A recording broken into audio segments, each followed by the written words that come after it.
All right, all right, all right. Money, money, money. You know why this topic is so important for ex-Jehovah's Witnesses? Because Jehovah's Witnesses really struggle with money. It's one of the least educated people when it comes to religions.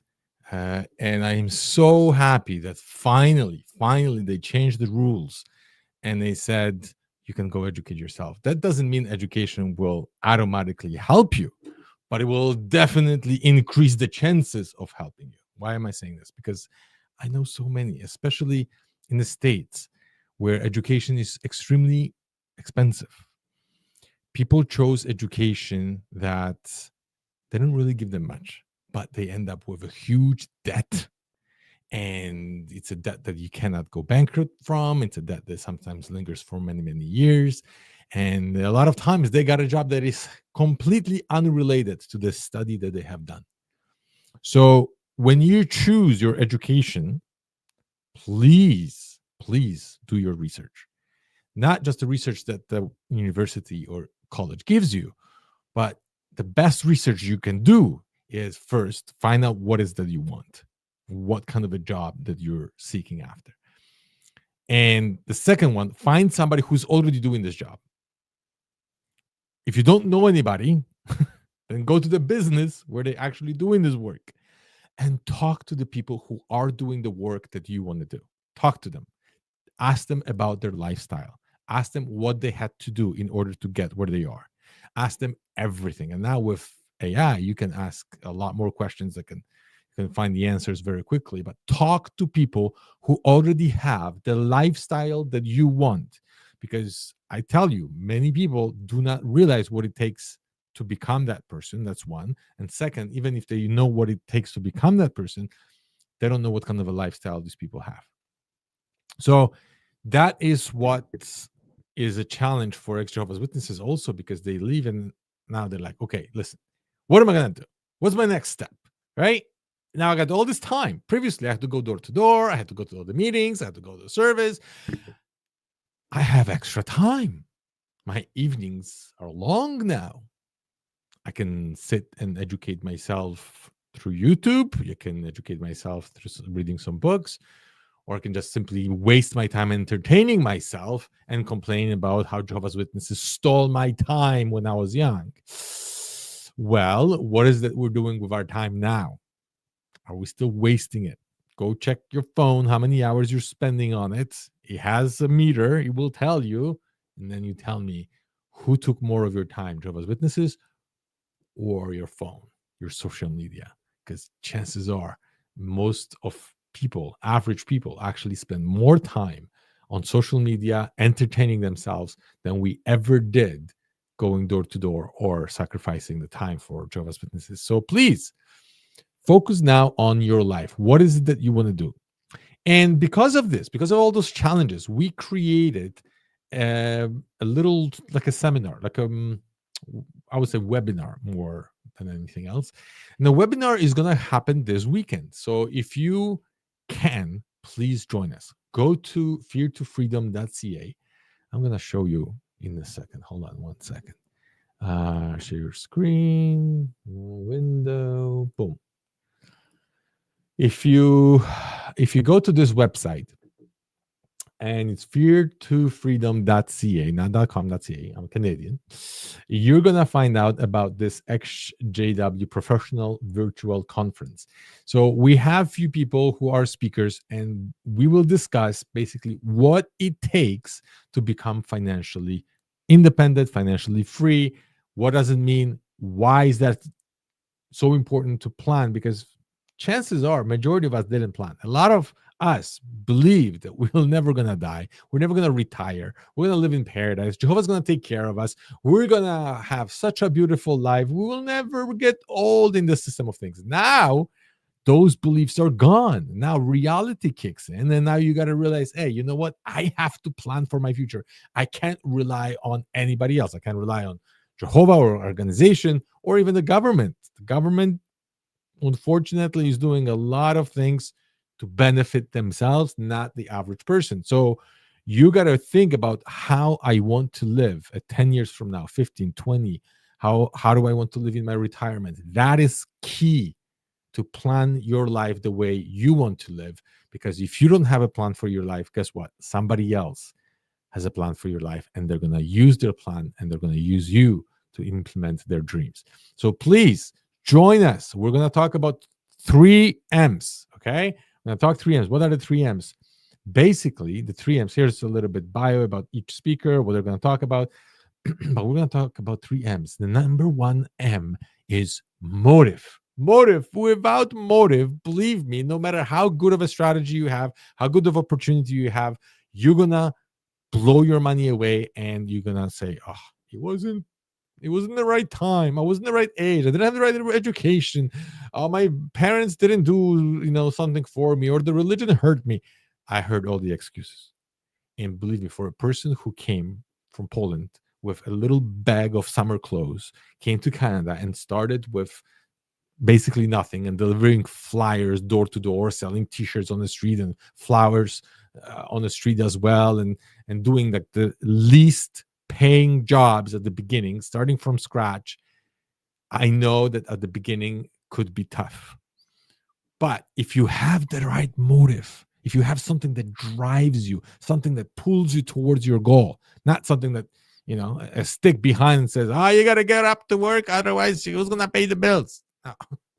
No, some compelling future that you have in yourself, like a vision, not just a plan of action, A, B, C, D. Nobody does it. It doesn't work. Statistically, it shows majority of people who are super motivated at the beginning and they're writing their goals down and whatever, and it's all great for a week or two. And the problem is they lacking a motive, a real compelling motive. We're going to talk about it, why that is so important and why it's essential to your success. If you don't have a compelling motive, chances are it's not going to work. Then we're going to talk about mindset. Mindset, it's basically a set of beliefs and values that you have, certain rules that you have that could potentially block you. I know there's tons of them that we had as Jehovah's Witnesses, because when you're a Jehovah's Witness, there is enormous amount of beliefs about money, right? Those who love money, the root of all evil is a love for money. And it's easier for a camel to go through a eye of a sewing needle than for a rich man to enter the kingdom.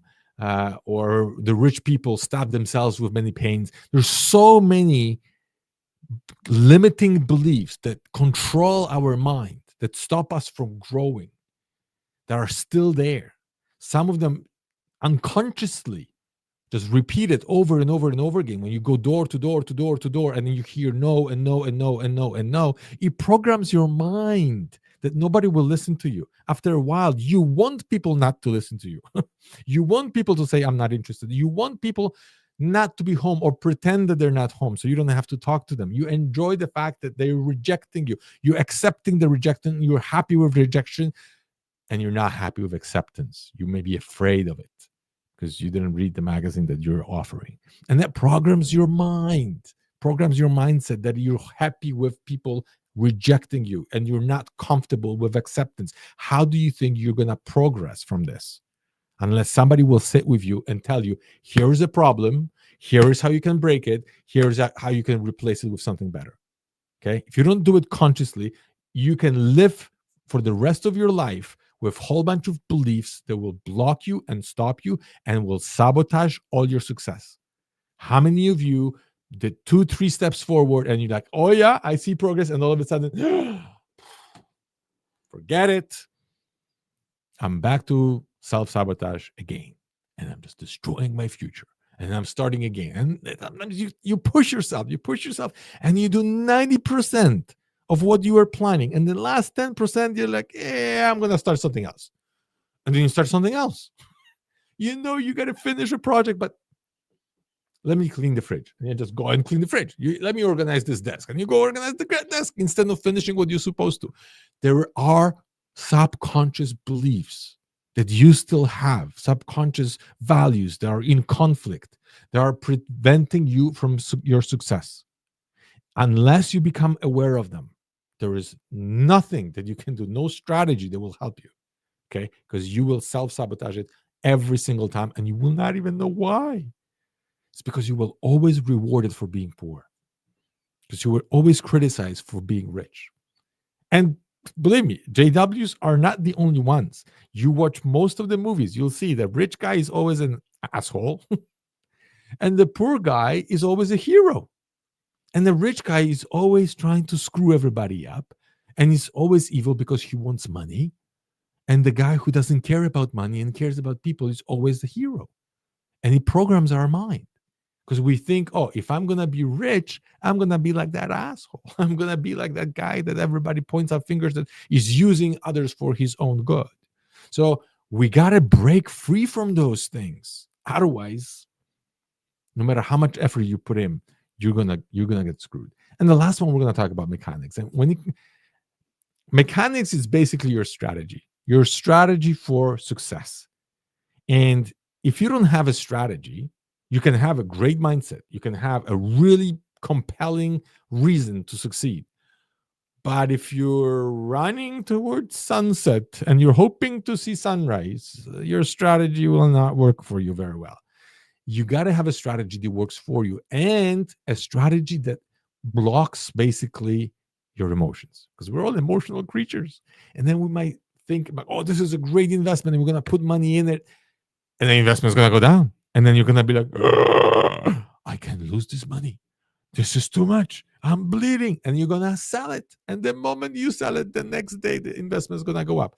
It happens all the time because we're emotional creatures.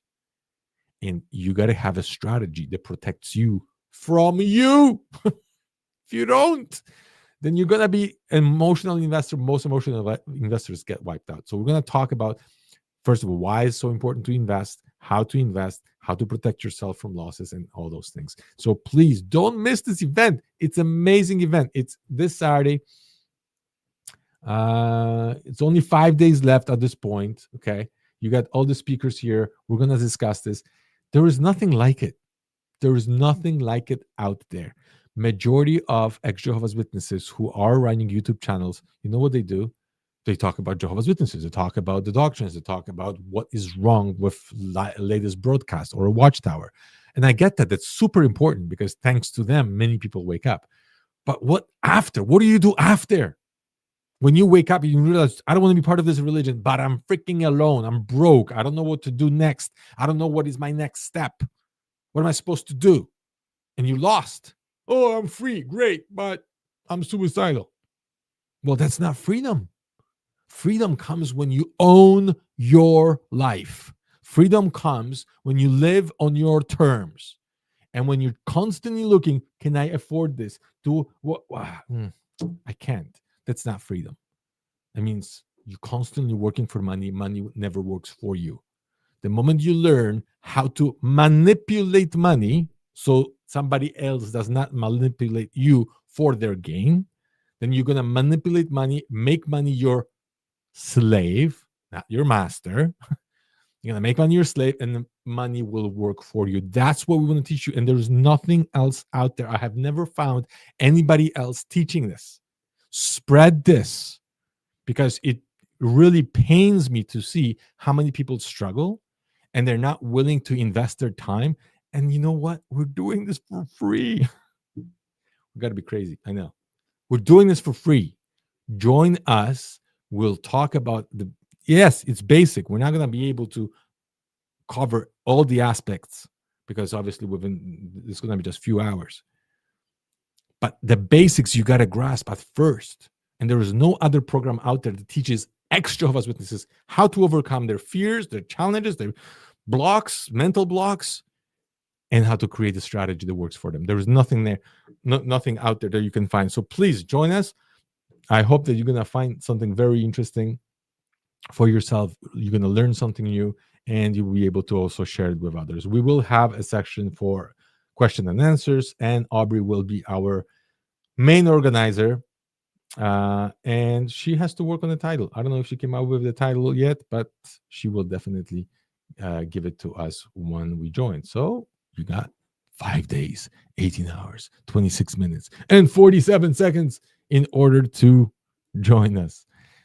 Okay, I want to see what you guys posting then. They ruined my life. See, I'm going to show you this comment. Friendly Wendy. Wendy, they ruined my life, and now I don't have the strength anymore to make something of my life. Wendy, if you believe this, if that's your belief that this is true, then you must attend this webinar that we're going to have this coming Saturday. You must, because for as long as you believe that you are this victim of this organization, nothing will change. Everything changes the moment you start believing in yourself, in your abilities. You have a lot to give and a lot more skills than you actually think that you give your credit to. You know why? Because we were actually fine with rejection. Yes, it programs our mind, but we just got to tweak it a little bit. Majority of people do not go out there, do not try to start business, do not try to sell anything, do not try to create anything. You know why? Because they're afraid of being rejected. That's right. Majority of people are so afraid of being rejected that they never start. Jehovah's Witnesses were rejected 1,000 times. And we were fine with it. We got no problem with people telling us no. You got that skill already, which majority of people don't. You know how to talk to strangers because you've done it. Majority of people, they have a really hard time with that. They're like, I gotta talk to strangers. They're gonna look at me with their judgmental eyes. We're like, we don't care. We just go to the next one and the next one. And when do we give up? We never give up. We just keep going until we get somebody who listens. And even if we get somebody who listens, we go to the next one and the next one. We just don't give up. That was our belief, that we never give up. You cannot give up on yourself now. You were willing to put so much time and effort for that organization. It's time to reclaim your life and your time to put this effort now to yourself. Instead of reading their books, instead of donating into their money box, instead of going to the assemblies, do exactly the same thing just for yourself. Go to, not assemblies, go to seminars. Instead of putting money into their magical box for contributions, put it into your retirement investment account. Instead of reading their books and their brochures and watch that, start reading books about finances. Okay. It's the same amount of time, but now you're building your future instead of relying on them. Okay. Somebody else said, my parents told me I couldn't pursue higher education because Armageddon was coming. Oh, very, very common.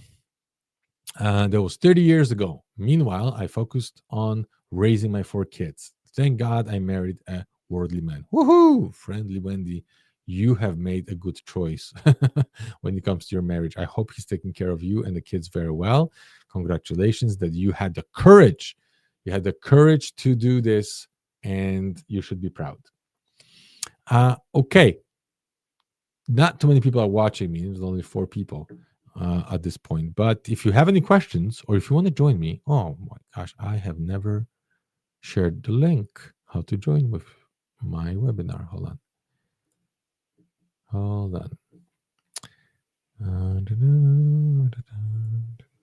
Copy link. If somebody wants to join me, here. Boom.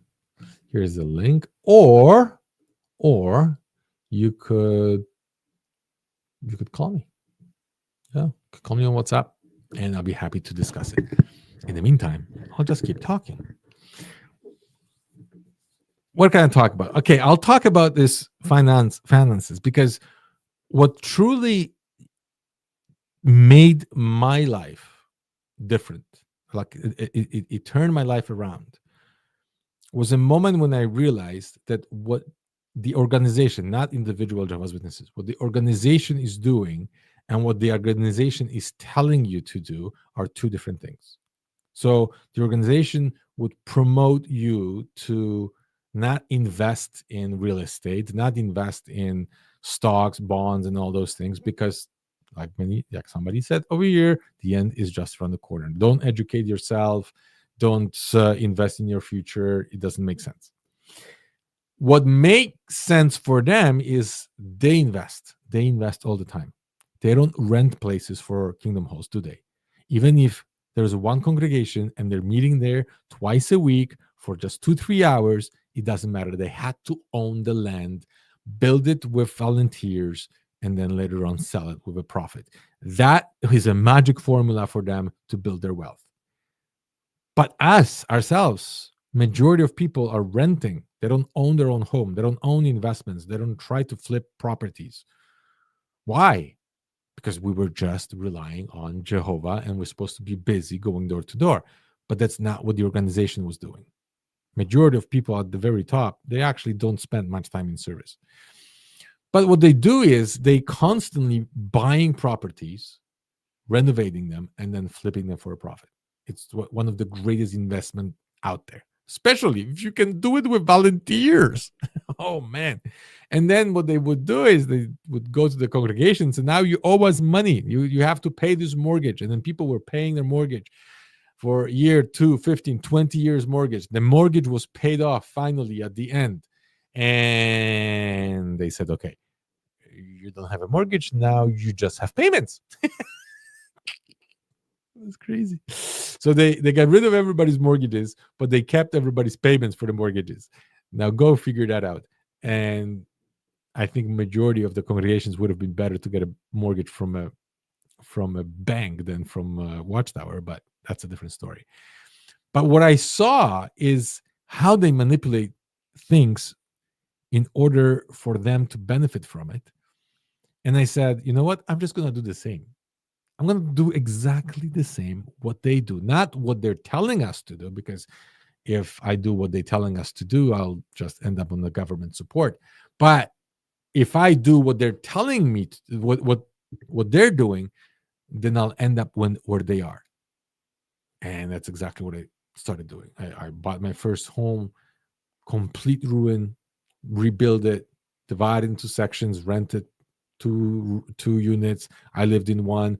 Build the equity, build on that, borrow against the first one, build the next one, and the next one, and the next one, and the next one, and a whole bunch of properties right now. And I have my portfolio of my own real estate properties.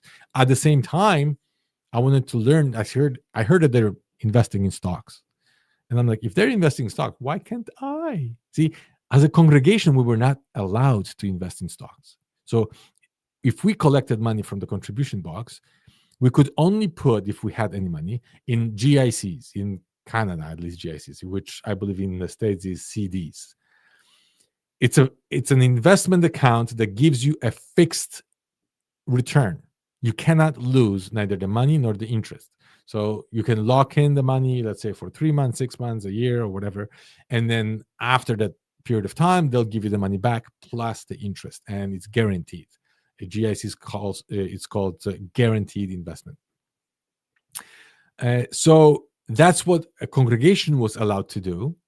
But the moment you give it to the organization in Bethel, they took the money and they didn't put it in GICs or CDs. They put it in stock market, and they bought a whole bunch of stocks, mutual funds, indexes, ETFs, whatever, including some questionable companies like the companies that produce weapons or food, blood banks, or cigarette companies. But that's a totally different story. But anyways, they were investing, and they were investing on high risk, some of those things. So I'm like, if they can, I can do the same. I can be all upset that they're investing money that I gave them. I give them money for specific purpose, and they're gambling it on the stock market. I could make my claim, but the truth is, they didn't take the money away from me. They didn't. I went and I give it to them myself. I put it in the contribution box myself, and so did you. They never forced you. They never put gun to your head, and you could be a Jehovah's Witness all your life and not give them a penny, and nobody will know, and nobody will pressure you. Yes, the congregation was reminded quite often about contributions, but obviously they cannot survive without it. So they need it. And we were using the kingdom halls, we were using the washrooms, we were using the heating and cooling and so on. So somebody got to pay for this. I get it. But the thing is, how do you take care of yourself now? How do you take care of yourself? And believe me, you have a lot of skills and a lot of knowledge simply because you were a Jehovah's Witness. And all we're going to do is use those skills now to build yourself and your own future. I hope that you guys will join us this Saturday, because this Saturday could change your financial future. Thank you for listening, and I'll see you there.